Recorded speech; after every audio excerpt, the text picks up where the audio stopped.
Paul and James here from the new Sweet Science. What is up, my man? UFC 259, not so sweet technique. Oh, Minus 25,000, Peter Yan's knee. Now I have no idea what you think about the event. We have yet to discuss anything, text anything about the event. But Peter Yan, what are you thinking? The tide of the fight has turned. It's becoming similar to somewhat the Aldo fight. Like you could just feel him starting to fade. Yeah. And he throws this ridiculously risky strike. And if you have to ask your corner, can I throw this or not? If you're like down 3 rounds or something, then ask your corner, throw this. But if you have to ask your corner, you have him down there just begging, just don't, it's not risk it. Let's not risk it. It's a title fight. You have control. What is going on? I was dumbfounded, man. Like my mouth was just like jaw dropped and just standing there. Or actually, I was lying in bed, and I'm like, what the fuck just happened there? I was just shaking my head because I knew it. Immediately what come to mind was we watched Anthony Smith and John Jones together. I actually think I might have left before the end of the fight, so I didn't get to see the knee. But I immediately thought of that fight, and I said, this knee is more devastating than that knee. Yeah. And he saw the path of what's occurred with Anthony Smith. Maybe Anthony Smith did get a TV deal because of that knee. They said, all right, we got to get you broadcasting or something. I don't know. But I said, it's not going to play out the same way here. Yeah. And the thing with Sterling is you can't blame him for, I don't even like how hurt he was. Like, why come back at that point? Like you just took a devastating shot, knee, right to the fucking head. And how much time passed? I mean, it seemed like a lifetime. I didn't actually clock it, but do you know how much time passed between the knee and them calling the fight?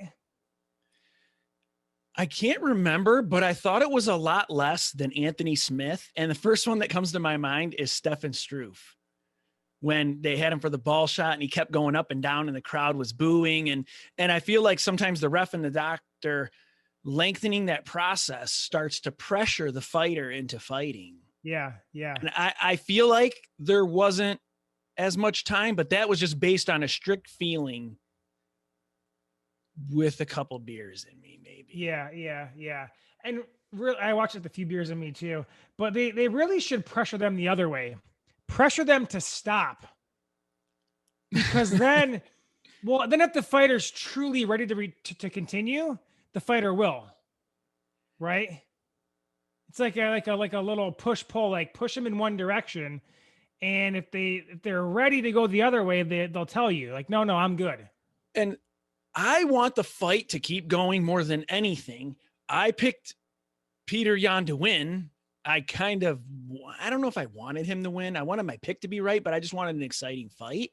Yeah. And I want the fight. I don't want fights to end like this, but it was so devastating and he's exhausted. So I feel like he can't absorb the as much, but I think Yan should have been disqualified by the ref. That shot is not only fight altering, it could possibly be life altering. I don't want to be 100%. too dramatic here, but it was so devastating by a guy who is very good at delivering devastating strikes. Yeah. I mean, if Yan comes in there, it was an illegal strike or whatever. I guess it gets mixed up, but Yan comes in there with a gun, fires a round off. They say, oh, get him. They tackle him. They get rid of the gun. They said, all right, Jermaine, it was a legal strike. We're taking away 2 points. You still ready to go? Do you want us to get that bullet out first? Like, it's a legal strike. There becomes a point where it's so illegal. It's just like, all right. But I guess I understand the argument intentional versus non-intentional. I get it. That was intentional. What's that? That was intentional. Didn't the Yeah. referee literally say you have a downed opponent like a few seconds prior? Okay, so the first thing that the ref's telling him, here's what I have written down. Okay, the ref is telling him grounded. He's grounded, and then you can hear just punch, just punch. I'm guessing that's out of Jan's corner. Sounded like a Russian accent, and then Jan asks the quarter something, and then knees him. Then Khabib comes in and translates, and Cormier says, "Can I kick?" Then he kicked. Well, it wasn't even a kick, so it has me questioning the story. However it is, whoever said, I'm not saying Khabib said it wrong, it was lost in translation. And then I think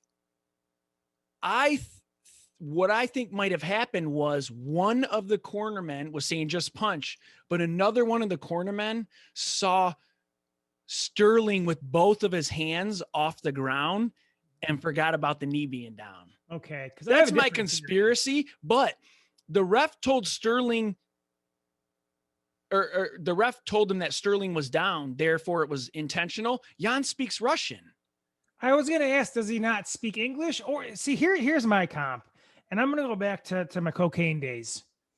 It's like that line is sitting there, and I know I probably shouldn't do it, but it's there. It's calling to me. It looks so tasty, and I go in anyway, and I'm like, fuck, man. Like I knew I shouldn't have done that, but I did anyway. Is that Jan with the knee? And there was just enough time where the wind wasn't blowing or a fan was on, so the line didn't blow away. But eventually a breeze was going to come through and blow that line away. So you're like, well, I don't want it to go to waste. And so that's how, maybe that's how Jan, like I can't allow this to go to his chin sitting there so ripe, to decapitate. So let me just slide it up there and see what happens. His inner savage, he couldn't get past that reptilian brain, that instinct. It's like guys who they can't stop coming inside of girls and having legitimate children. Like I know you got 4 kids, 4 different women, but next time you're inside a woman, you can't, because you're such a man. You're so savage. You can't pull out. You have to come inside of her. Same thing, man. Well, I said, Jan speaks Russian, so maybe he didn't understand him. But then why is his corner yelling, just punch, just punch?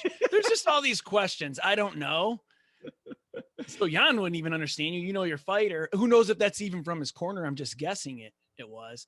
And then Rogan said he could hear the ref consulting. And Sterling was closer to the ref than Rogan. And then Sterling proceeded to do his little eye thing and then laid on his back or whatever. But maybe Rogan heard from the mic above. So I don't really know. It's disappointed. And all I know is that you can't throw that damn strike, man. No, you can't throw it. Come on, man. Like, it's as simple as that. Here's another thing. Ironically, with 55 seconds left in the third round, the round before, the exact same position occurred and Jan didn't knee. And Sterling was down there for well over 5 seconds. He already had experience in that position. He pulled out and he realized he hates it. Like he tried to pull out. It's not as good. So next time he's in that position, he comes inside of her. That's what happened. You nailed it. When I was watching the fight, I was just thinking, Sterling, this is a blistering pace. And dude, I thought the broadcast was slightly understating Sterling's effectiveness, even though I don't want to shit on the broadcast here, because I feel like that's what everybody does. Is kind of like the new shitting on the judges thing. I was about to as well. But I want to be slightly critical of something where I think it could affect people, because they were blown away that Sterling was up on the one judge's scorecard, but they're realizing the 4th round wasn't scored. And while I was watching, I honestly think Sterling might have won the first 2 rounds. And as they're talking about that, a graphic comes up right as they're talking about it on the screen, and it says significant strikes. Sterling round 1, 27, round 2, 15. Jan, round 1, 11, round 2, 8. I'm not saying, those significant strikes are everything, but at least acknowledge the graphic. If it was on Jan's spot, it would have been his dong, and it'd be like, oh my God, how can he throw so many significant strikes? It should be 10-8, 10-7 rounds here. I think what occurred in this fight with the commentators also happened in the Adesanya Jan fight, the other Jan fight. The same thing happened, and we can go into that more when we talk about that fight. Yeah. But I was thinking, I'm like, I may have to start watching fights on mute because their words are fucking with my perception of what's actually occurring. And every viewer is having the same experience. The judges, they're on an island, man, by themselves, watching the fight from their angle. There's no outside influence. And actually there's a crowd oftentimes, right? But there's less of a crowd now as well. So all of the external factors that influence how we see the fight, the judges don't have that same experience. That's how they always see the fight differently. And I always wonder how it is with or without sound. That's my thing, is that when it's on mute, I can't hear the sound, the impact, different things. Yeah. Does that make that is a risk? Less able to accurately depict the fight? But I've gotten good at not, because I've paid attention to this so damn long, where I'm okay with it. I can kind of get past them. I worry about myself being influenced, but they were the only one who mentioned Jan checking knees. I will say Cormier tried to pull back a little bit. Cormier's gotten better. He tried to pull back a little bit and talk about Sterling. I thought he did a lot of things right. I think what's occurring is that Sterling is kind of like a wild man in there. Yeah. And Jan is crisp and technical. It's aesthetically different. And if your eyes are always on Jan, you're going to think he's winning the fight. Yes. And you can't predict about what's going to happen. As it was going on, Sterling came out, landed like 2 flying knees. And then they talk about the shot from Jan's right hand, which was great. Sterling got right back up. Right. And started fighting and wasn't wobbling. Yeah. So, I mean, he did hit him with those 2 flying knees, and Jan was able to do it too. But you can predict what's going to happen, but you still have to score on the round. Not that he's going to be more tired. I don't care if he's more tired and he's kicking you in the fucking head 50 times. And the other guy has more energy. The guy who's getting kicked to the head is losing. 100%. I do love the way Jan throws his knee, and it figures that he did it at the wrong time. And his grappling is impressive. It impressed me a little more this fight. It's that mix where he has those nice trips, where those stand-up guys start implementing it, and I enjoy those kind of trips. Didn't you make in our thread with cousin Frank and brother Mark? Didn't you make some kind of knee bold prediction with the Jan Sterling fight? I did do a fun, bold prediction before the fight, slightly being funny too. And yeah, it was, I don't know if I can find it. Oh, right here. Jan hit Sterling with a knee because I like how I saw him throwing one in training. It is quick, just brings his knee up, doesn't lean back. Nailed it, man. Home run. I mean, you nailed that prediction, man. I also, my fun predict is Megan hurts Nunez, because I remember being impressed with Megan's stand-up, and she looks like she's built like a truck. Nunez recovers, it ends closer, but whatever. The best thing about the Nunez Anderson fight, what was your post with the Avatar character? People in the stare down. That was the peak of the fight. And So we're usually against immediate rematches, James. With, year of the COVID, whatever. We're okay with Davison versus Marino #2. Are we okay with Jan Sterling 2?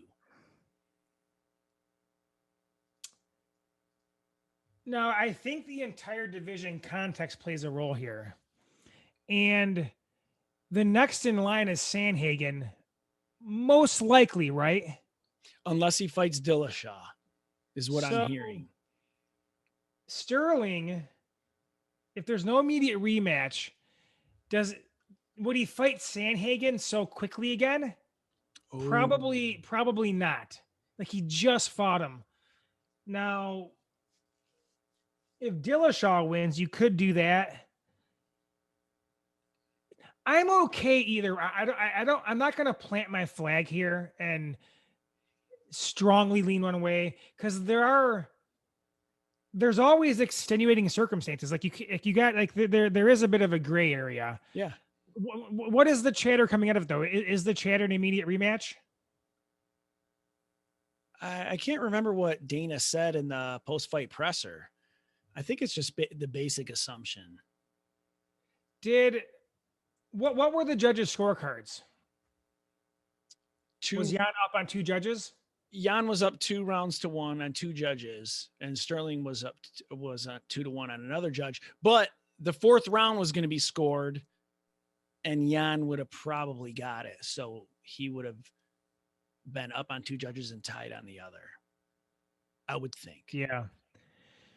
Did Sterling look a little, and maybe it's just Jan doing it, but he almost looked a little too funky.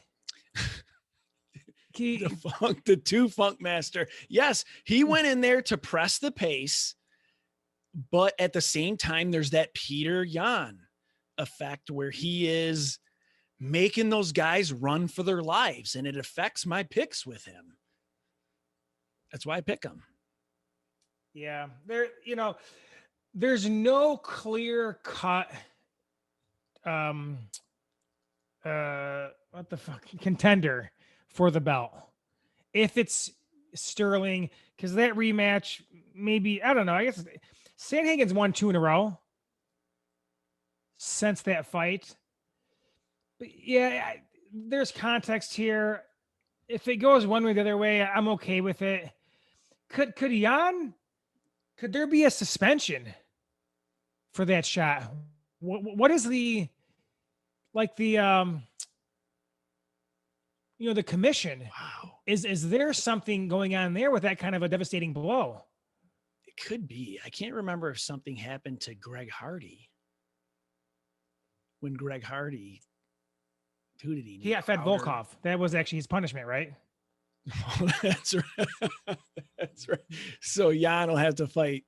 So, Dana disciplined Hardy for the commission, but there's no Volkov for Jan. So maybe he gets a official punishment. Jan has to fight Volkov. That'll be interesting. Jan probably outpoints him. Yeah, but Legends of the Hidden Temple Volkov is a little better now. So this is true. Performance bonus. Nice. You changed it up at the end and went with Sterling. It paid off. And performance bonus me, because if I were to bet, I would have bet Jan, and that would have dampened my viewing experience. So yeah, thank God I laid off the betting. I know that sucks for everybody else who's getting ready to ruin their family in the next year, but I'm sorry. I'm enjoying these events lately. I couldn't remember if I actually made a pick here or not. Like, did I pick? I don't even know who I picked here. You had Sterling. The thing is, even just picking, it affects your viewing experience a little bit. Yeah, because you want to be right. It's human nature. All right, UFC 259, Sweet Technique plus 25,000. Jan Blachowicz's Patience. Is that a sweet or a shit technique? Jeez. No, it's good, man. Patience isn't a very sexy technique, but I think it is here. It's like cousin Frank almost got a bonus because he picked Jan, or he picked, Jan, and then pulled it back. All because Jan used a lint roller in his hair in the embedded. Right. I don't get why that messed him up. Did he look at him and he's like, oh, he's got a hurt shoulder, or maybe he's not as smart because he's using a lint roller on his head? I don't understand. We should get him on and ask him, because I don't get it either. But he one of the, I don't know if anybody picked Jan, but like the announcers, like Joe more so than DC, had Adesanya just picking Jan apart. And I didn't see it that way. And it was really fucking with what I was seeing. And I'm like, I think this fight is a lot closer than people are giving Jan credit for before the takedowns. And so when I heard the first judge's scorecard, I'm like, okay, Jan, like that's Jan.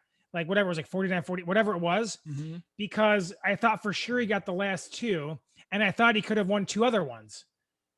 And what shocked me more than anything is how close the stand-up exchanges were.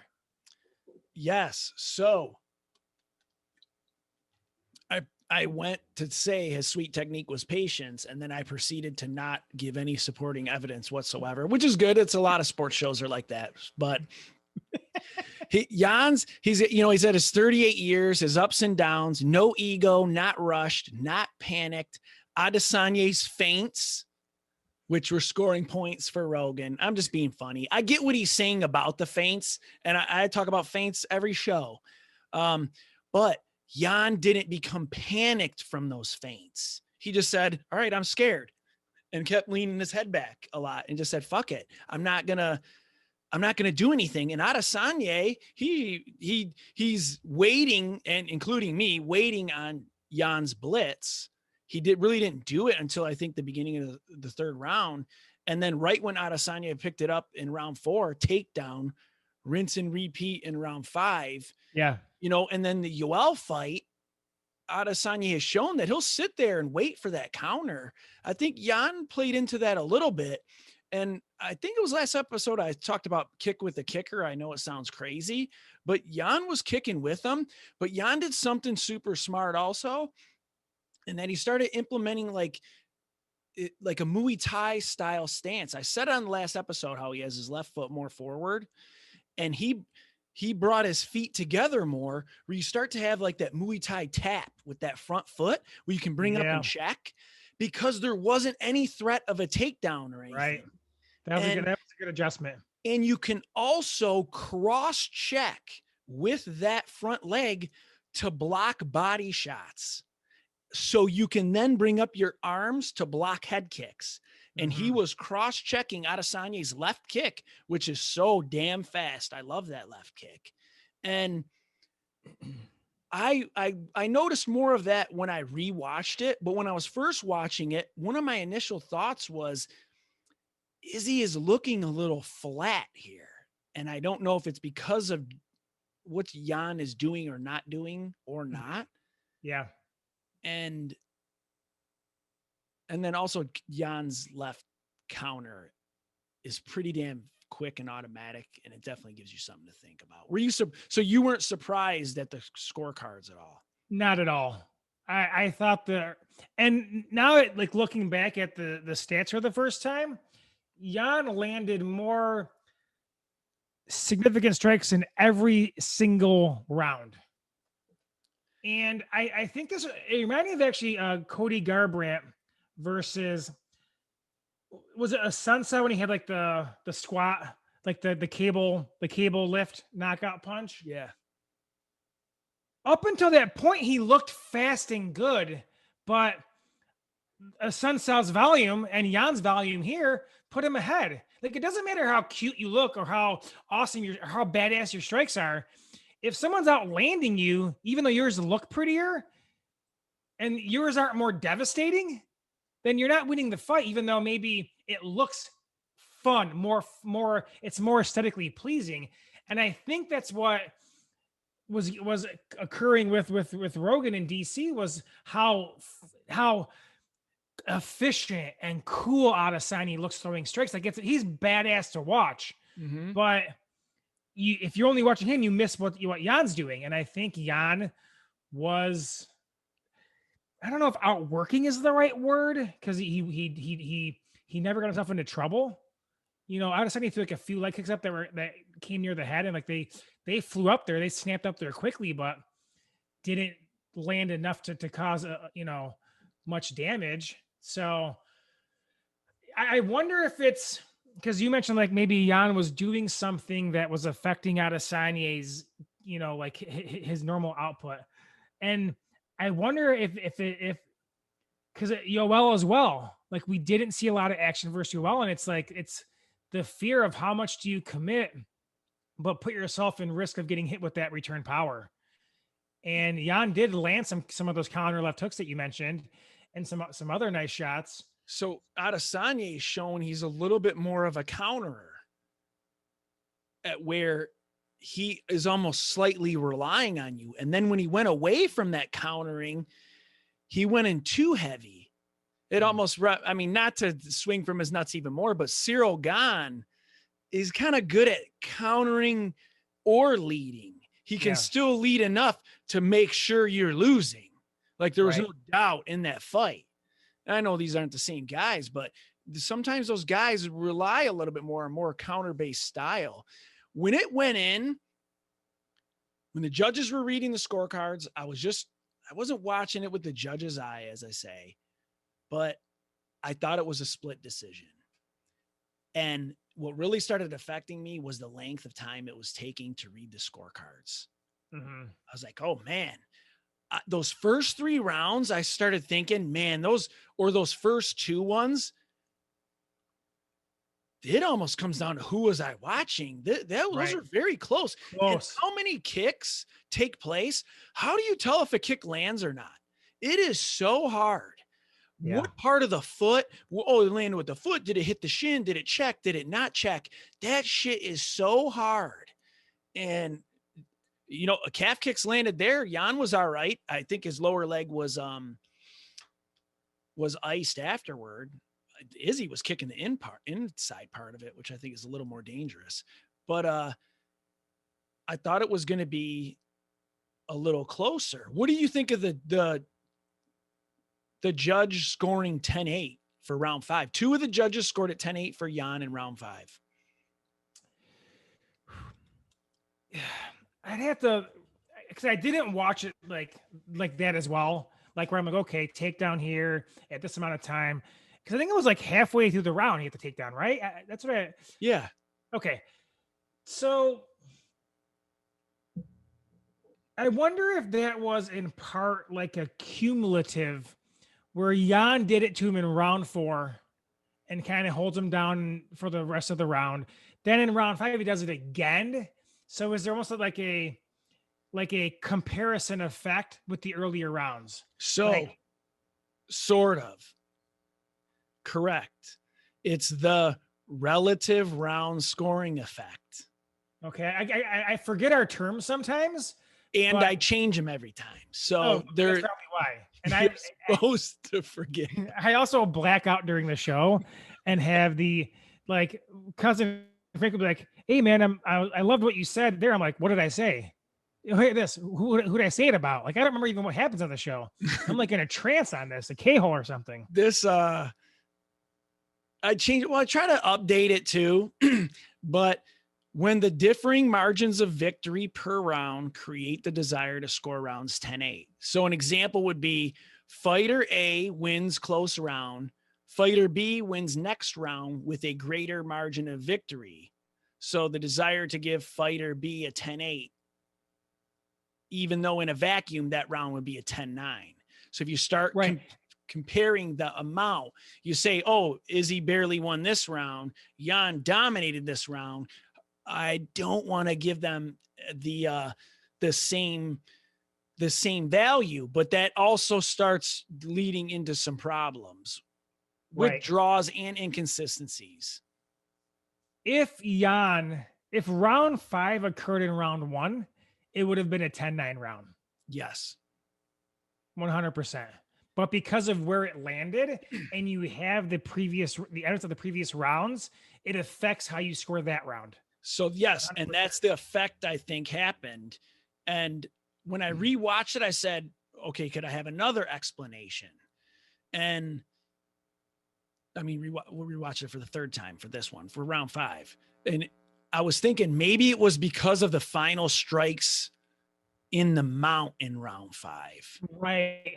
And if you just compare 4 and 5, Jan's damage on top in round 5 far greater than round 4. Round 4 is mostly a grappling match with some like grab type punches, but in round 5 he landed some bigger shots from the ground. Yes, so that plays in it. So why I think it's because of the other rounds and why they influenced it is because of Makhachev versus Dober. One judge scored round 2 10-8. Other than that, there were no 10-8s. And Makhachev dominated Dober more than Jan dominated Adesanya. Yeah. And Drew Dober landed a total of 8 strikes through 2 rounds. Okay. Yeah. I at first takedown, I watched that fight at hyperspeed. I'm like, this fight's over. Oh, it's like a Dotson thing, huh? But not for the same reason. Okay. When it gets to a certain point, it's a more specified thing. Well, and I think going in, I don't know what I even said because I can't remember the show, but I mean, in my head, this was a mismatch leading up to the fight when I was about to watch it. And then once the fight in my mind was already over, I just sped it up just a little bit. I could see what was going on. I was watching it. I like it. I forgot what it was, like 1.2 or whatever it was. Just watched it a little bit faster than normal because I knew it was over. I quote unquote knew it was over. Okay. Now, what do you think of, I hate doing this because I hate when people do this. So I'm going to hate myself, which is no problem. A lot of people from my neighborhood hate themselves and my family.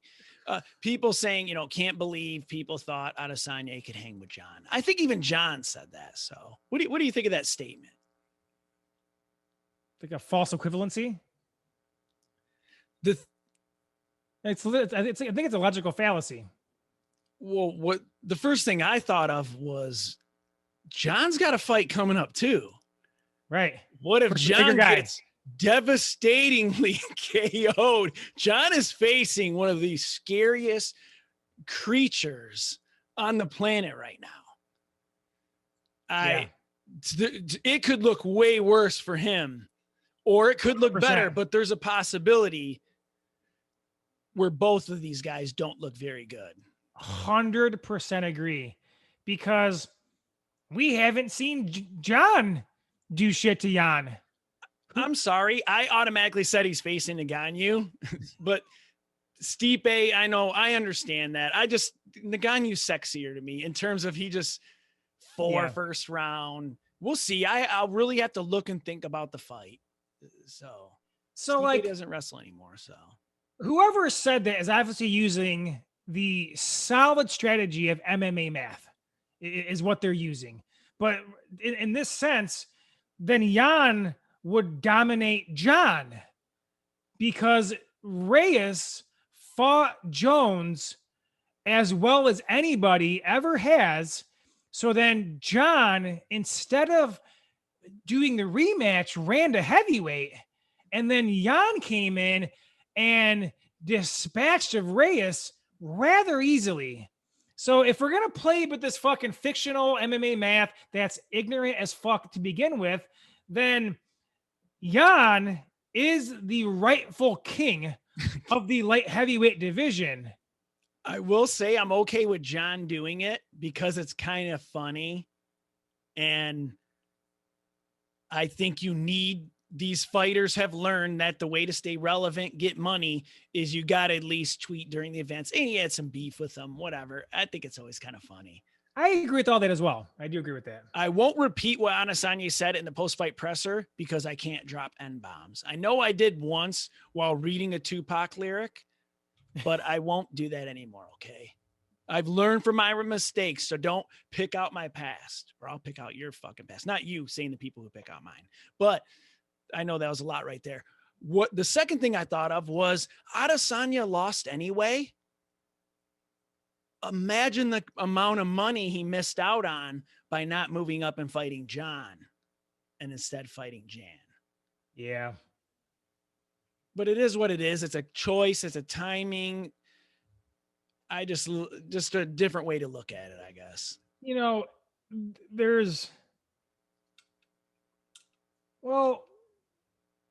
that is a big weight difference, middleweight to heavy. But now thinking back, like Santos had a little run.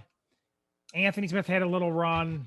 Middleweight dominated light heavyweight for a second there. It really did. So I had to think that through for me to make sure I was remembering correctly. But plus $10,000 the universe for, I think even Brother Mark liked this. Like, let's get back to normal. This is good. One of the champs to move up and lose. This is good stuff. I didn't react emotionally following any fight except this one. I said, fuck yeah. Let's restore some sanity back to these divisions. So it's not because of dislike for Adesanya. No. Okay. Yeah, me too. Cause I love Adesanya striking. Oh, me too. And now with him losing, he's going back to middleweight, right? Is that a foregone conclusion? I think so. Does this make you feel Adesanya is more beatable at middleweight? No. So there is all of this talk going on. Media, fans, and all this. This hasn't come from the UFC. So you got to be careful kind of what you extract from them. But I'm not hearing much about Whitaker versus Costa being the next challenger. I keep hearing stuff like Till Vittori or Kevin Holland if he can beat Derek Brunson. Are any of those guys from those two fights going to skip ahead if Whitaker beats Costa? I mean, Darren Till's lost 3 out of 4.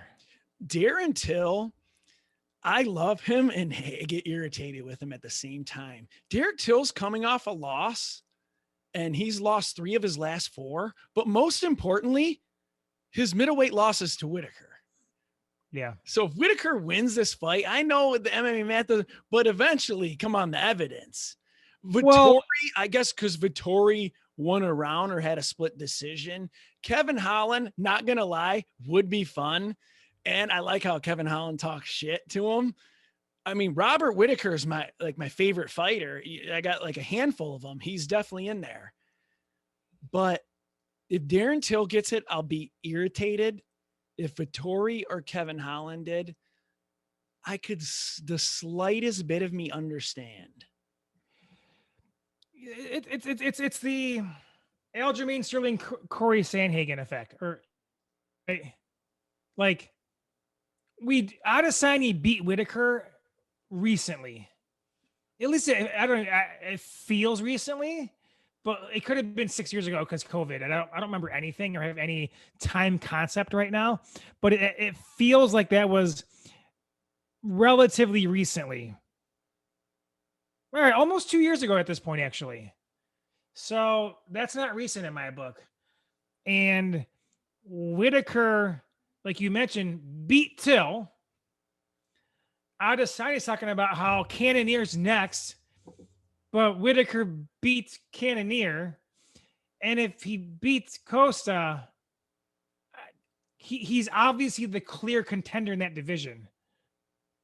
And there is something too, man. Like Whitaker is probably like the Demian Maia of modern MMA where he's the most trusted person in the sport. Like when he says things, I believe him. So when he tells me he was burnt out and basically done with the sport leading up to the Adesanya fight, I believe him. And I think having fought Adesanya once relatively recently, having that, the energy back and excited about the sport again, that's Adesanya's toughest challenge at middleweight.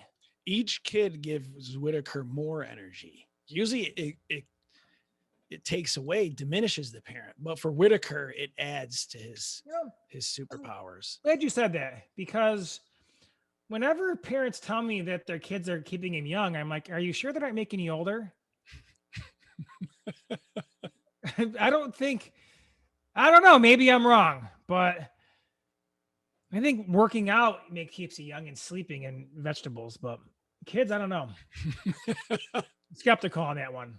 All right, let's go to, well, speaking of kids, my baby girl somehow exceeded expectations, maybe my own expectations. The odds were 10 or 12 to 1. I know I'm ridiculous, but that is like, I don't know what do you say of it? I'm biased, so my take means nothing here.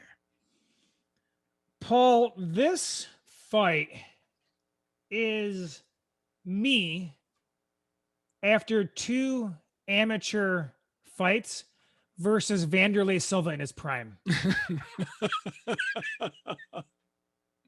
Walk in completely out of my league and get buried with a bomb almost immediately. And that's not saying Megan Anderson's an amateur. That's just saying how good Amanda Nunes is. I'm not saying Megan's an amateur, but relative she is compared to Nunez. Okay. Because I don't need to bore. Well, maybe people enjoy it. I don't know. I could go on about this again. I did it already last episode. I do every time featherweight has a title fight. Don't. So I'm going to lay off this time. But I want to give Nunez a bonus for ending this fight so quickly. Thank you. I only had to endure this for 2 minutes. Like, what a gift. Thank you. She does it all, man. How can you not love her? I think she did that for me. I appreciate that. Everyone kind of talks about Nunez's power. There's a timing element going on here. She mentions it a lot too. If you listen to her interview, she talks about her timing. Yeah. And there is something going on with her timing, because it's just like she's jab, right hand, right low kick. But it's the way she kind of steps into punching distance at the exact same time, or just she's got your brain figured out, and it's microsecond where it can't quite gauge the distance of the time of that punch. Yeah. Yeah. But she is one of my favorite fighters. So I found myself, I want to thank her too, because I held my breath the entire fight. If it starts going into later rounds, I'm going to pass out, or later into the round, I'm even going to pass out. It's those one where I'm standing up and I'm holding my breath and I'm quiet. And then I just start jumping up and down as she starts like landing more stuff. I start hopping. And then eventually she's got her in the triangle thing. I'm jumping up and down, going crazy. Like I was a little buzzy watching this. But I feel like that big punch she landed kind of reminded me of Mike Tyson's Punch Out, where the one kid, Mac jumps up and lands like the big overhand right versus I forget which character it is, but that's what I thought of when she landed it. So it was her star uppercut and she cracked her. I was like, oh, thank you. This is fantastic. So when a fighter cleans out a division, she moves up. So is she moving up to women's 155, or does she move down to women's 125?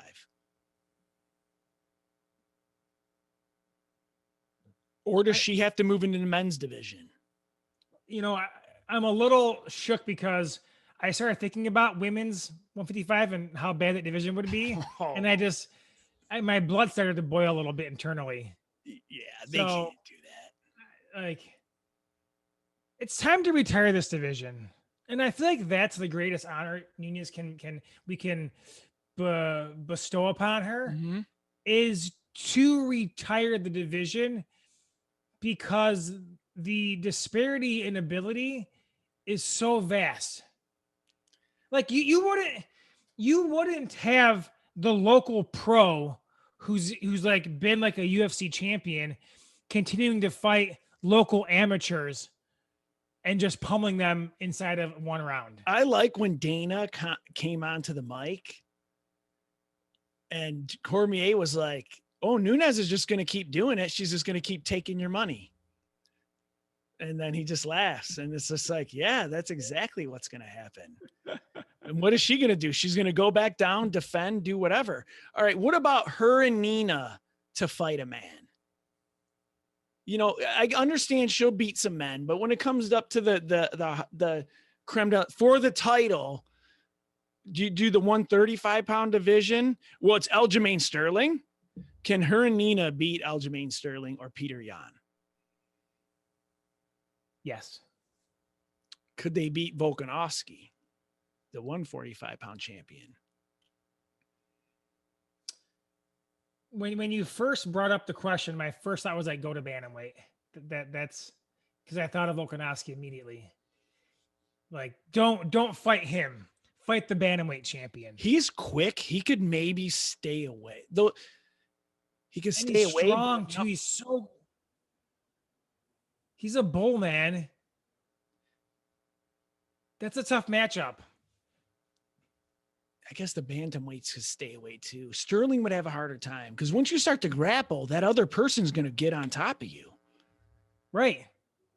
That's you got to get him into the clinch or get a hold of him, because 4 hands I think that makes a difference. But if they're taking turns trying to strike with him, it's a wrap. Yeah, you got to go in like riot techniques and like you got to work with police officers. You got to like get how to detain somebody. Yeah, like Nina, crawl into his ankle and hang off his leg. Wrap your legs and arms around both of his legs if you can, and try to get him down. I would like that fight. I would say who's next at bantamweight. I don't really even care, actually. No, let's go to not the fight of the night. It really applies here. Rakic and Santos. Not necessarily that it was terrible. It definitely wasn't as terrible as Ngannou Lewis, but it's the expectations. I even said that the card was deep because, you know, this is the let's get this party started spot, the opener for the main card, and it didn't live up to expectations. And it is somewhat understandably how explosive both those guys are. I wouldn't want to step in a punching range, but yeah, it was a little disappointing. The highlight of the fight is Rakic's coach taking him down after the fight. The funniest part was Rakic receiving his brown belt, wasn't it?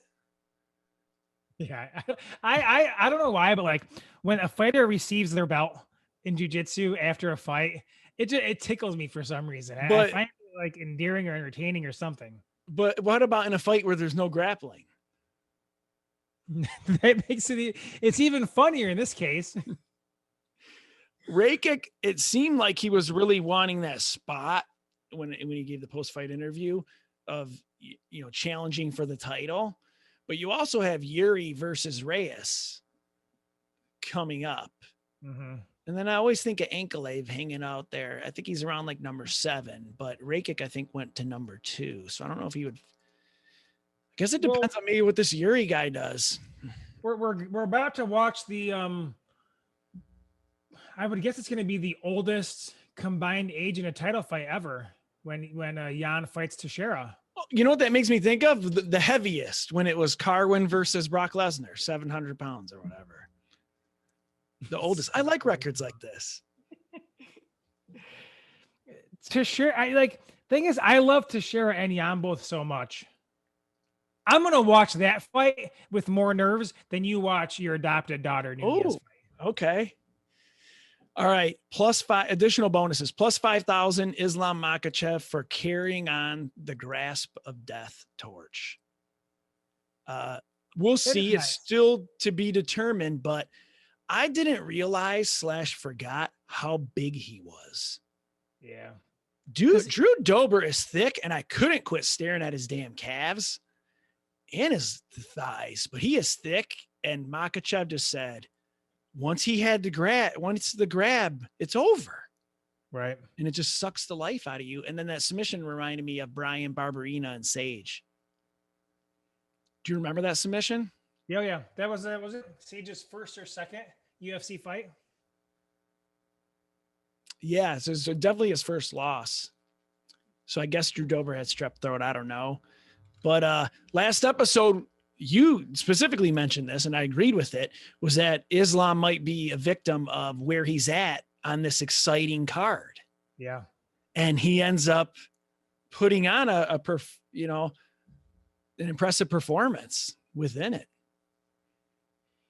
Yeah, because he last fought, I can't even remember. 2019, I think. Yeah, so he's got to be itching to get in there. And anytime you end the fight with some kind of submission or TKO, it adds a little extra to it. Like it's perceived as more exciting. It's like the first Woodley Wonderboy fight, because there was like that one exchange at one fight of the night. But if you actually watch the fight in totality, like 80% was kind of a stinker. So, that's getting a finish. I'm looking for him fighting somebody like in the top 10, like where he should have been in the first place. Yeah, I guess it's just that his inactivity. And yes, and I guess that's more reason for the grappling to take place. It justifies it a little more because it led to the demise of Dober. Right.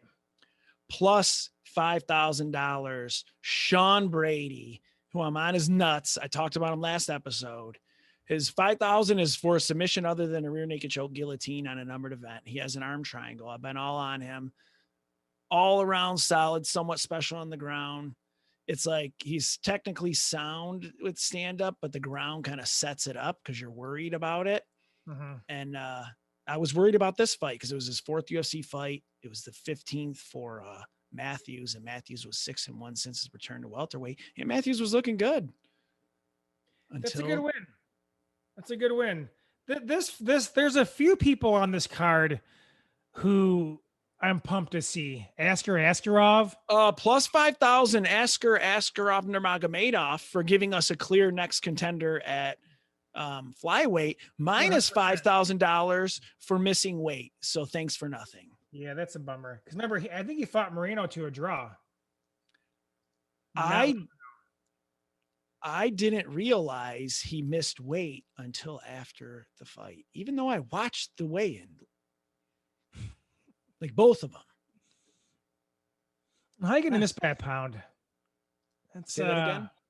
How are you going to miss by 1 pound? That team's almost worse than missing by 5 pounds. Almost. I don't know, man. Depends on the mood I'm in. But Kai Kara France too. He only 2 losses. Royval and Moreno. Like he's up there, man. Plus $5,000 Kai Kara France for getting out of that rear naked choke where it's over 6 times and finishing the guy. Plus 2,500 Kai Kara France. Frank and I were talking about his nickname, like don't blink. Oh, the guy has no finishes in the UFC or whatever. He specifically brings that up in the post-fight interview with Rogan and was like, that is my nickname, don't blink. And I don't have a finish in the UFC. And he got it. So I think I'm a fanboy of him. I think I'm officially a fanboy. I love his fighting, what he did, how he felt. I battled out of that rear naked choke, and him addressing that nickname was so great. I loved it. I mean, and he's getting tough people. Like he's moved into fighting like the top fighters pretty quickly in his UFC career. But yeah, a lot of times when someone comes over, like they'll finish their first, couple or so fights before going on a run of more decisions. Just okay. That Bontarin, his last fight before that was Ray Borg. Did Ray Borg miss weight or not miss weight in that fight? Miss weight. Correct. I'm playing the percentages here, man. You got a minus 1,000. What was better odds? Nunez beating Megan Anderson or Ray Borg missing weight? All right. Plus $1,000, Luciana Andrade. Plus $500 to the tailor of the UFC Ring Card Girls outfits. This is from Cousin Frank, because Cousin Frank said how they're just perfectly made for them. Okay. And hang on. Did they adjust the outfits for this event, or is this the same outfit? I think it's the same outfit. But Cousin Frank, I guess, just noticed more of the tailoring of them. This outfit. I think it was just for this event. Okay. I'm sorry. I completely was all over the place. I don't think they adjusted anything, but I don't really know. Because they did adjust them, I feel like, in the last like year and a half or so. Maybe it's 2 years. And the enhancement of the new outfit definitely enhanced the Ring Card Girls. I want to say that happened in either UFC 200 or like the first Madison Square Garden event. Yeah, they did something. Yeah, they brought in some kind of consulting team, some stylist team, maybe WME, ING, LBGBTQ came in and they had a person. I don't know. Plus $100, Peter Yan's axe kicks. I liked when Aljamain was down on the ground and Yan was trying to axe kick him. That entertained me. I only have one deduction here. Man, I'm just very overall positive lately. Minus $5,000 UFC. The third fight not starting until 11:40. That's an hour and 40 minutes into the event. Like, what's going on? Your 3 title fights and the third fight is not starting till 11:40. So give that extra money to Amanda Nunes to not making the main event happen at 4 a.m. on the East Coast. So an additional bonus, A, Yes. Getting me through it quickly. B, those who watch live, especially on the East Coast. All right. Did Amanda Nunes, did she or did she not get a performance bonus this event? I looked them up, so I know she didn't. I was surprised by it. Yeah, how didn't she? She need to do to get a performance bonus? Nothing. What more could she have done?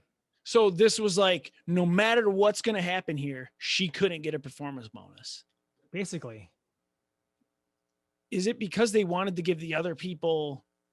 I understand she's competing against them, and I get it. Kennedy, man, how can I go with this last name? I don't even know what to say. Can we just say Adesanya? Kennedy Adesanya versus Carlos Olberg. I understand. And as it was occurring, I looked over at my girlfriend and said, this is going to get fight of the night, but it doesn't deserve to be. Look at the level of competition. Amanda Nunes, even though I understand it's in the women's featherweight, it's still a damn title fight. Correct, man. Like, it's not her fault. Like, she's fighting in the title fights. When you perform like that in a title fight, unless they want to give the people who aren't making as much, if they want to give them a little more money, I can understand that angle. Yeah, because they did pick 2 people from the early prelims, one from the prelim for their 3, actually there's 4 bonuses, but yeah, you get the idea. All right. That's it for that event. Is there an event this week coming up? Yes, but I wanted to talk about something different. Because we only have 2 deductions. Oh, because an event after a numbered event. Fight announcements and denouncements. I only have 2. Overeem and JDS released by the UFC. Yeah. Rank them. That's tough. Which one were you more surprised by? Overeem. Me too. JDS is on a 4-fight losing streak. Here's the 4. Gane, Jairzinho, Blades, Ngannou. The fight before that, Derek Lewis, he won. That is a tough string of guys. Yeah. Overeem's on a 1-fight losing streak, but his last 5 were Volkov, Sakai, Harris, Jairzinho, Olenek. So, James, top moments. Here we go. We'll start with Overeem. Top 6 Overeem moments. 6? 6. He's so long, but these are only UFC moments, okay? Number 6, the kick. Travis Brown. Let's just say Travis Brown was lucky Mario Yamasaki was the ref, because Overeem was beating the shit out of him and he was curled up in a ball. And Yamasaki's like, you got to fight out of this. He might as well just say, you got to try to stay alive. If you stay alive, I'll let this fight go. And then Travis Brown proceeded to throw 50 front kicks and knock out Overeem. So that's number 6. Yeah. So the kick. Number 5, the lip. Overeem versus Jairzinho. Which lip was worse, Overeem or Lawler's? If they're gonna go with a James Thompson, that's another org. Or what was that? Was that his ear? Maybe that was his ear that exploded. Okay. Wait, who are my 2 options again? Overeem, Robbie Lawler. Oh. I mean, I feel like, yeah, you just posted the lip recently on RIG. So that is that one's like imprinted on my brain right now.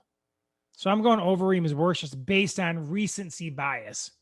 Does it change in the fact that Lawler won his fight?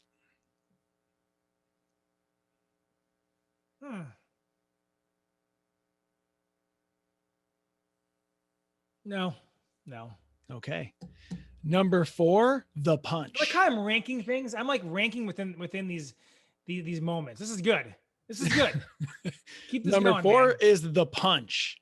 And it was the punch he landed on Stipe. It was the beginning of the fight. It kind of froze Stipe. And it was the closest that I think Overeem got to a UFC title. Ridiculously exciting fight. And that's also the one where he said he thought Stipe tapped or whatever. Number 3 is the punch. All caps. UFC 218. We were there. I caught Overeem's head, but the security came and made me give it back. That was versus Francis Ngannou. And it was that, I think the next fight, Ngannou faced Stipe. I mean, it's in the argument of the greatest KO pick of all time, where his head is completely tilted back. And Ngannou was cleared of homicide by the Detroit Police Department that night. Well, we helped solve it by giving the head back. So we were on the case. We were a part of getting. They interviewed one of us. I think it might have been another friend. They interviewed him on the just to help clear Overeem's name. I mean, Ngannou's name. What was more surprising? Nunez not getting a performance bonus in this fight, or Ngannou not getting a performance bonus in that fight? That card there was a lot of excitement on that card. That was a great card to go to. Fortunate. But maybe, I'd say Nunez, because if you give Ngannou a bonus, then you're basically you're conditioning murder. Although maybe that's a good thing. I don't know. Oh, so Nunez submitting Megan was mercy, and it's showing that we're about rehabilitation and not just overall capital punishment. That's right. And Ngannou literally kills everyone in the same fashion, except for Stipe. Yeah. And Derek Lewis, huh? And Derek Lewis. So it was Alvarez versus Gaethje and Oliveira versus Felder. Both got fight of the night. I blocked that Lewis and Ngannou fight out of my brain. I forgot it even happened until you just said That's it. good. Thank I you. wish I That could do reminder. that. Number 2, the intro. Overeem comes into the UFC, hits Brock Lesnar right in his diverticulitis, then fails a drug test before his next fight versus JDS for the title.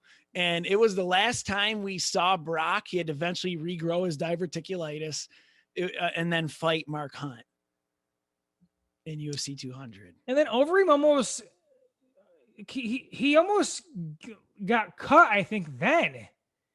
After Brock, he tests positive, he comes back, he loses 3 of 4. And then he makes another run again, which is impressive to keep making runs like that. It's crazy. And here's my number 1 is the kick. And it's the kick versus Arlovsky. And it was a jumping front kick. He lands on the ground and then delivers 2 subsequent accurate strikes. And it was his only performance of the night in the UFC. He got a fight of the night versus Stipe, but it's his only performance of the night, which is crazy considering Overeem has 20 UFC fights and only 3 went to decision. Wow. So that actually is like comes full circle to why Overeem is less surprising. And that's due to how much he gets paid. He has like a mammoth amount of show. I think it might be like $650 or something like that. And that would have been his previous contract. So I stopped looking at salaries at some point along the way, but there is at one point he was getting like 600, 650 just a show or somewhere in that range. And maybe that's why he was easier to cut. That makes sense. Probably the same reason as Yoel. So now next, JDS's top 6 moments. Number 6, halting the Rothwell tear. Rothwell was on a 4-fight win streak. Speaking Overeem, he beat Vera, Overeem, Mitrione, Barnett. He was doing his go-go choke and all that. And JDS was just coming off getting KO'd by Overeem and then beat Rothwell 50-45 on all 3. And I think that made you sing "Y'all Must Have Forgot" on the New Sweet Science episode. Do you remember that? Yes, and JDS displayed excellent like range and boxing in that fight. Rothwell couldn't even touch him. It was like a one-sided 5-round showcase of how good JDS's stand-up is. Yeah. Number 5, the Ultimate Fighter. And that's where I learned how nice of a guy he was. I feel like he took his bonus money that he won from the coaches challenge versus Brock and then gave it to his coaches. But I fell in love with his personality after that. Number 4 is the picture of him after his first UFC loss to Kane. Oh, Lord. Yes. Okay. Well, with that reaction, you must know the picture. Is he like in his Nike hat too? I think he's like a Nike hat or a Nike shirt in that picture. He looks like he's having an extreme allergic reaction to shellfish. Yeah. That's an all-timer. Did Kane have shellfish and rub them on his gloves? And that's how he got JDS to look like that. That'd be genius, wouldn't it? You find out the guy's allergy, what it is, and put it on your glove. That's next level right there, man. If Kane did do that, I don't know if he retired officially yet, but that's Kane's number 1. Well, he's probably a different now. He's probably able now. Like in some wrestling org, he's going to come back with a luchador mask on. And don't say it can't happen because we watched Mirko Cro Cop fight a guy with a luchador mask on. This is true. And kick him in the head. That was actually Kane. Number 3, the Mark Hunt wheel kick. It was after getting beat down by Kane, and Hunt was on a 4-fight win streak. He was a high-level striker, and JDS came in there and struck with him. And a heavyweight landing a wheel kick like that is rather impressive. Yeah, yes, it is, man. Which is why my number one moment was Overeem, because he was a heavyweight who did that. Number two is JDS's intro, his UFC intro. His first UFC fight, his 8th pro fight.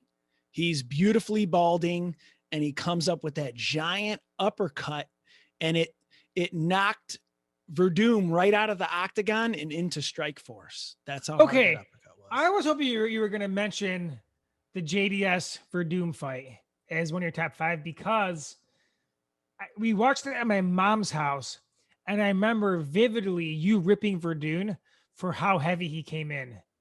And then JDS knocks him out in his UFC debut. The Nogueiras were all with him, excited, and I loved how he had his hair. That's how I would look if I grew my hair out. Was just watch JDS versus Verdum, and that's me. Not the rest of, just the hair, not the rest of him. He annihilated him with that uppercut. Oh man, that was beautiful. And the number one JDS UFC moment has to be JDS versus Kane 1. Yeah, UFC on Fox. It was the debut, the genesis of UFC on Fox. And he KO'd Kane. And you know who else was on that card? The card, I think, is stacked, right? But yeah, they only showed the one fight on Fox. Yeah, and everybody talking about shit. What do we do now? I think the prelims were like on Facebook or whatnot. Like, what do we do now? But that led to the other cards being on. That people talked that it sucked. No, it didn't suck, because it made the whole main card be on Fox. Yeah. So it didn't end up like a stupid ass boxing fight. This was great. This is by far his best moment. Thank you, JDS. Didn't that seem so? I don't know. Didn't that seem so long ago? To me, it did. So like 2011 or 10? Bruce Leroy was on that card. Get out. He's still trucking along. Versus Michael Johnson? Oh, I can't remember who he faced. Isn't that who beat him in the tough finale? Michael Johnson? Or did they? No. Johnson lost to Jonathan Brookins, I think, in the finale. Yeah. Oh, damn. You're hardcore.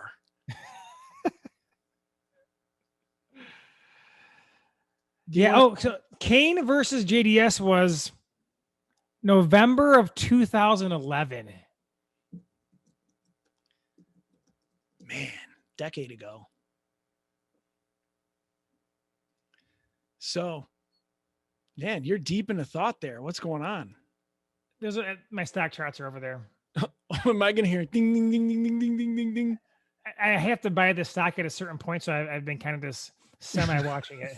All right, there is an event on this weekend. It's Leon Edwards versus Bilal Muhammad. Did you see that picture that Leon Edwards posted? No, I haven't had a TV in almost a week. Guy, his body. His unreal body. On his Instagram? Let me look. I mean, I have it in my pictures.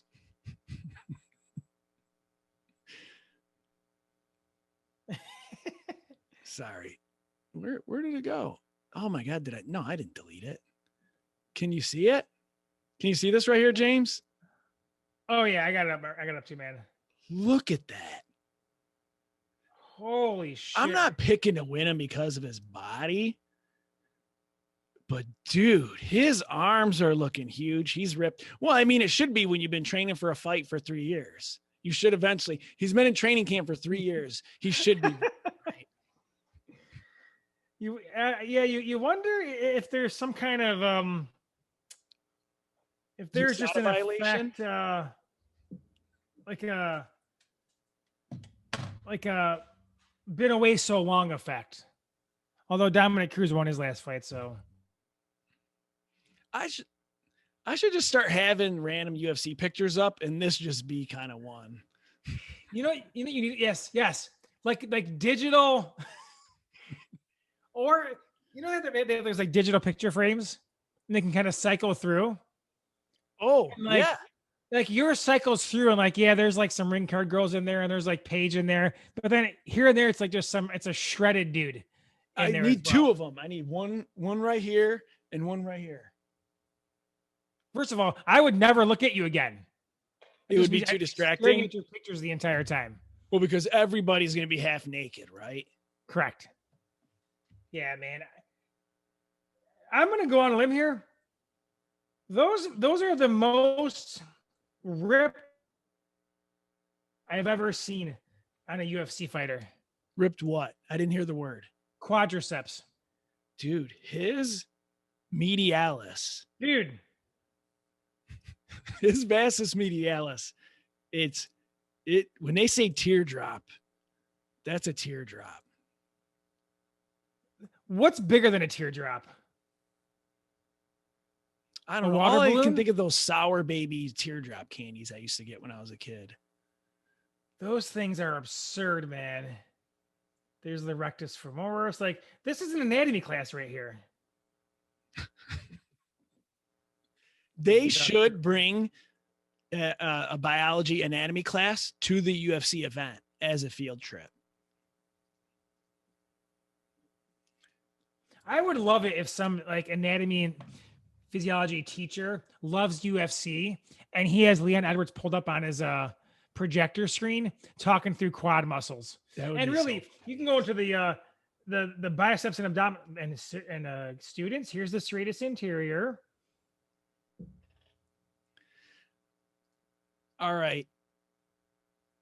I'm a little, it's good to see Bilal get the fight here, but I like Edwards. I think he's super underrated. I wanted to see him fight someone else, but this is good. Who I'm excited for, it was Gavin Tucker versus Cub Swanson. Now it's Gavin Tucker versus Dan Ige.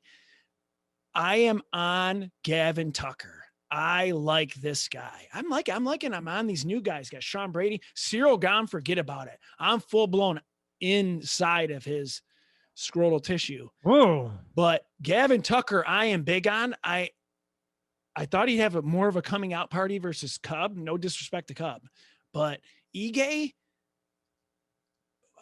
I kind of like don't know what to think of Ige right now. He just, he had that loss versus Cater. He's had some tough fights. He's good. He's quick. Mm-hmm. That experience means something, man. So I will be watching that worried, but Gavin Tucker, baby, that's my main event. What is this? You looking at someone else's body? I'm on the Coco. What is going on here? I mean, Misha Serkinov, right? Ryan Spann's coming off as, he could easily be undefeated in the UFC. Johnny Walker was rattled, but eventually came back. That was a wild fight. This is a good post-numbered event card. Okay. Are we good? That's good. That we can go in the customizable portion. Let's do it, man. Let's customize this shit. All right. We're customized. You don't have to listen. This ain't about you. No, sorry. No. We love you fans. Okay. Paul's top 5 of the week, baby. And for those new to the show, sometimes I rank Paul's top 5 because, you know the saying, like, too far in the forest to see the trees. Yes. So like you're going through it. I'm like an objective observer here, and I can help, get these things aligned properly if needed. But I haven't re-ranked them too many times. All right. Number 5. I asked my girlfriend the next day because she fell asleep during the UFC card. And I said, what if you woke up and I was masturbating to the Nunez fight? And she said, I only have one rule. And the listeners should know this rule because I brought it up in the past. And that rule is, I mean, I don't know what your guys' rule or not. Every relationship has different rules, but I'm not allowed to masturbate while she's in the house. That's right. She said she'll take care of it, but don't do That's it fair. while, like, that's like cheating if I do it while she's in the house. You know what? Larsa's Law. Boom. You know, I should have titled these, huh? It's like Hammurabi's Code. Larsa's Law. All right. Number 4, secretary bird. Do you know what a Secretary bird? Yes, you can look it up. So we were watching Wild Kratts, which is on PBS. We like it. I like animals. I mean, for those who don't know, on this show, one customizable portion, we had my top 10 Planet Earth moments and top 10 Blue Planet 2 moments. I actually bought the whole Blue Planet 2 series while it was coming out. Well, on Wild Kratts, I think it was Secretary Bird, and this bird, it's pretty cool in that it's got these cool feathers and its legs bend the other way. And it's like one of the main predators for black mambas and other snakes. It's endangered, it says. Oh shit, someone's getting the best of it. But usually you'll see like a mongoose or whatever kind of weasels kind of get snakes. He just comes up and then will just pow and just stomp on its head. The secretary bird is the emblem of Sudan. I didn't know that. And it's got, you know, she's kind of cute too. I'm not going to lie, in like an animal way. It got the good colors, got the good hair, long eyelashes. Have you ever seen long eyelashes on a bird? No. I can't think of long eyelashes on it. This one calls it Killer Queen. Yeah, its knees are bent like what, The Arrival? Remember that Charlie Sheen movie? Yes. The legs bent back like that? Yeah. And that's how, and they would just come down and deliver the strike. So number 4 was Secretary Bird. I learned a little bit more about that. I'm partial to this kind of stuff. Number 3, we started watching True Detective season 1. Okay. During the hype, we started watching True Detective, but we watched season 2. Everyone says you got to watch season 1. We just finally got back around to it. Okay. We didn't finish it. Have you seen it? Yeah. Okay. So don't tell me the ending. We have like 2 episodes left, but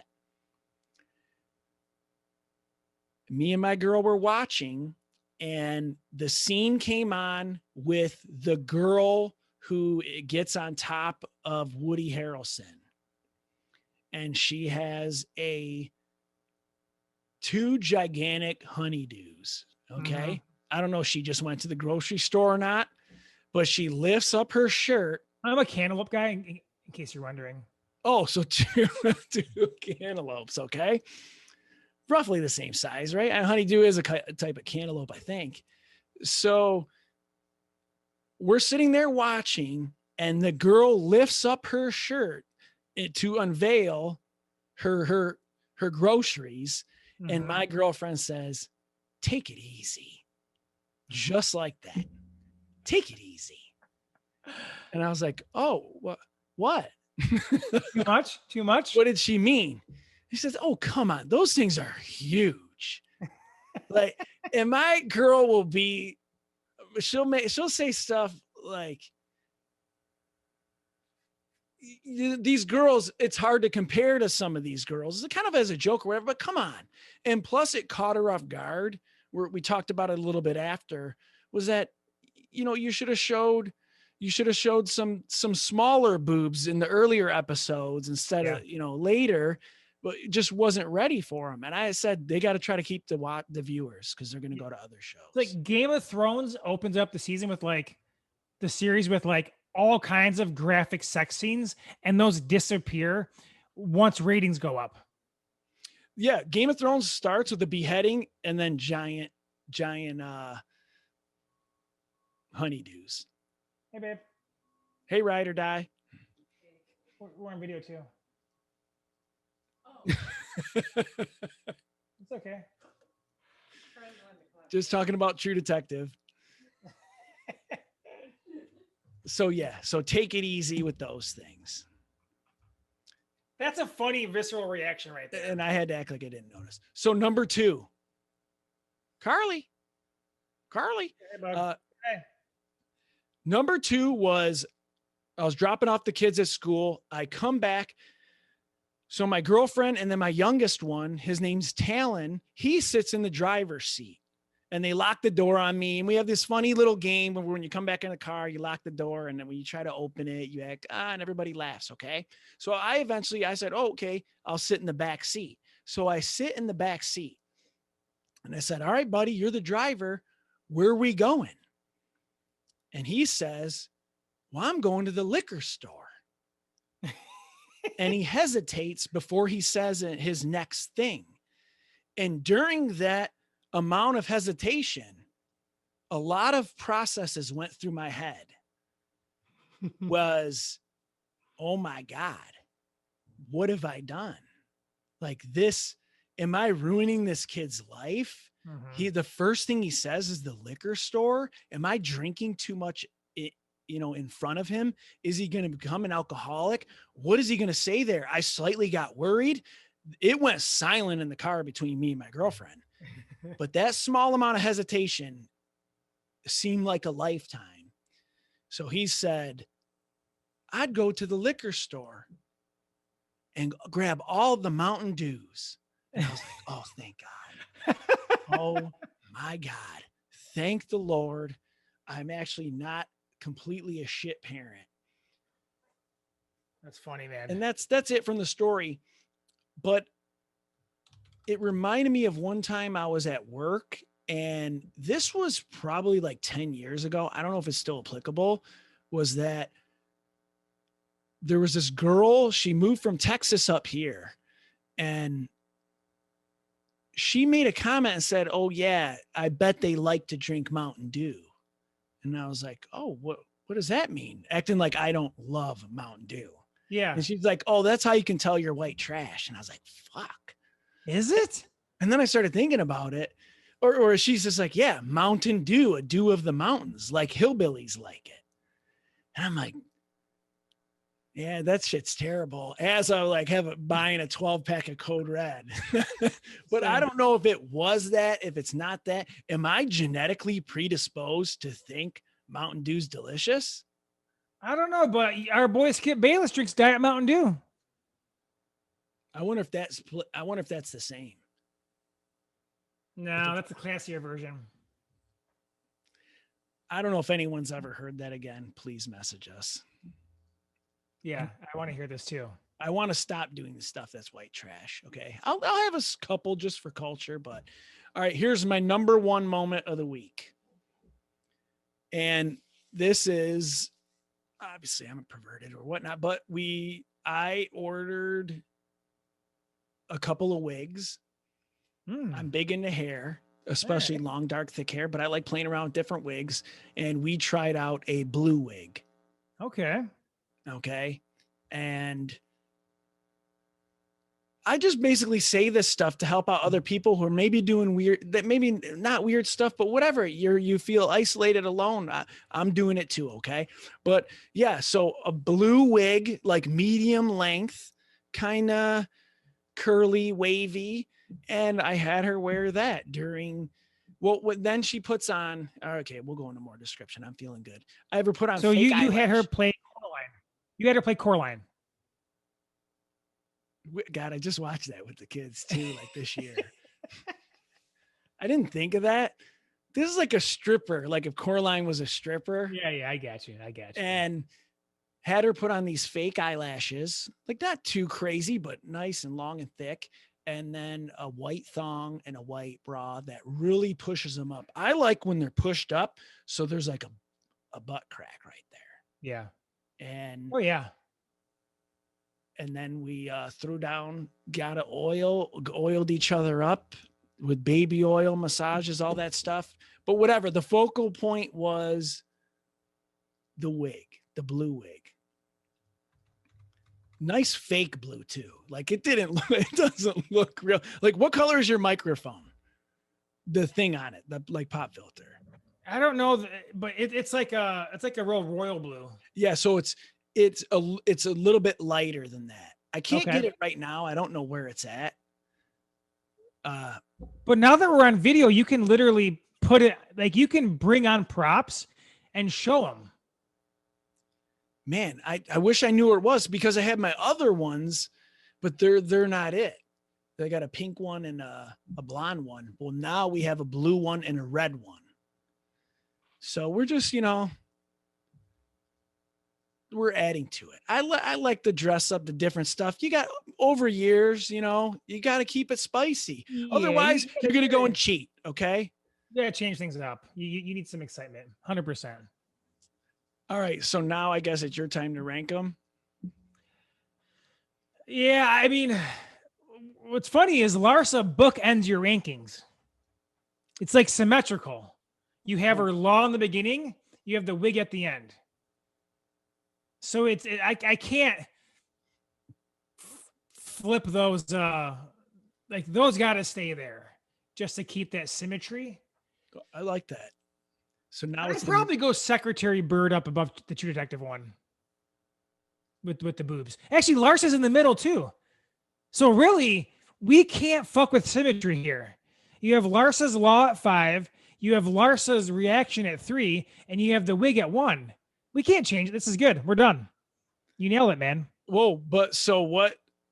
So then it's Secretary Bird or Talon saying he's driving to the liquor store? That one stays at 2 due to the fear running through your head. That's what increases the ranking there. Like, because you can have like so many thoughts pass through your head in such a short period of time. And then there's probably like a great sense of relief when he mentioned Mountain Dew. It was. And so now I can continue to drink at the rate I've been drinking at. So there's some relief there too. Unless Mountain Dew is the gateway drug to alcoholism.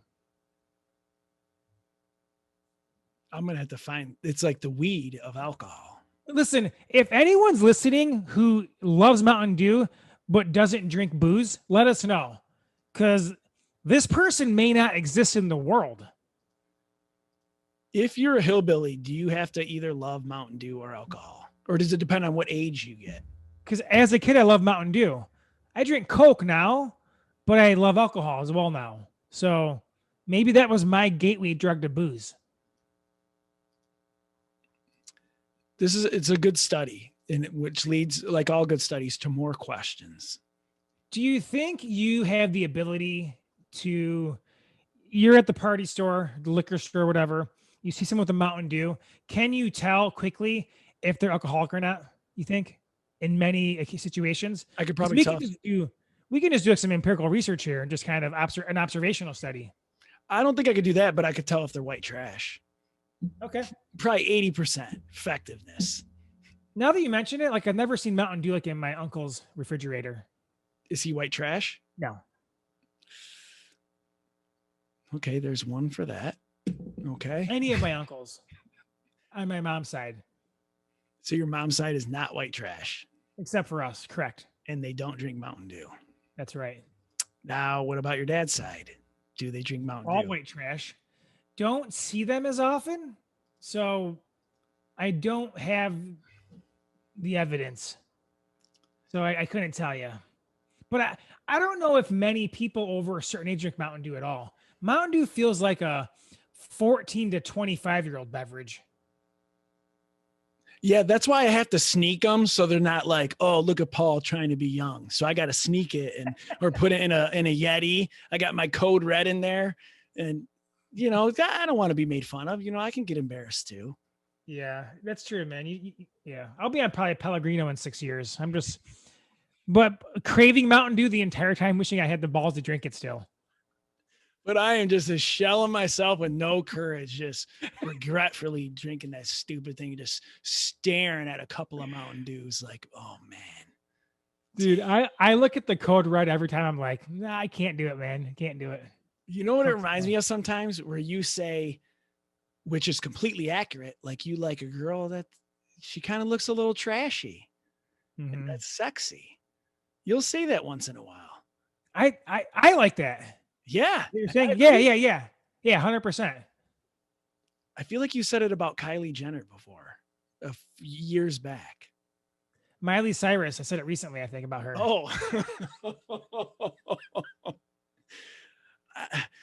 I like it too, man. And that's the way I look at Mountain Dews too, I guess. It's like this sinful drink now. I feel all like I might get a Mountain Dew today, man. You may have inspired me. Go grab yourself a little Baja Freeze from Taco Bell. Because we have no food here, so I got to go out and get food here. I'm probably going to drive by a gas station, and I might get a Diet Mountain Dew, man. And then Ryder Dot Chris and be like, oh, Mountain Dew. And you're like, just, saw it in there. Not knowing that you specifically went to that place to get. You know who loves Mountain Dew? Kristen does. Really? You buy white trash as it gets, man. Like traditional Mountain Dew lemon lime. I think Mountain Dew is lemon lime, right? Oh yeah. She could Mountain Dew, man. That was her drink. It's a good drink. Well, that's all I got, man. Let's get the fuck out of here.